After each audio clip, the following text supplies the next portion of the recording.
আচ্ছা, এই ছাগলগুলো কি সবগুলোই আপনার না? কয়টা ছাগল আছে আপনার মোট? 13টা। ও, আপনাদের বাড়ি কি এখানেই কাছেই না?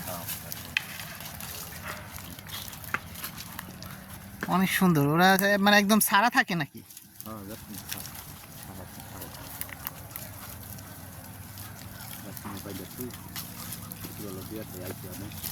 ও, শুধু ছাগলই পালেন, গরু পালেন না? গরু আছে। ও যাক, এগুলো মানে খাসিগুলো বড় হইলে কত বিক্রি করা যায়? ও, এই দুইটাই। এটা মনে হয় কোরবানির সময় বিক্রি করবেন না?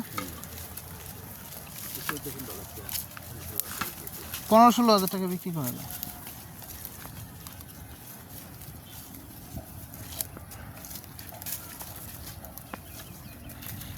তো ভিউয়ার্স, এই যে সুন্দর দৃশ্যটি দেখছেন, এটি ঢাকার পূর্বাঞ্চলের একটি দৃশ্য। বিকেলবেলা তারা কত সুন্দর ঘুরে বেড়াচ্ছে প্রকৃতির মাঝে, খাবার খাচ্ছে। দেখেন, আসলে এরকম দৃশ্য মন ভালো করে দেয়।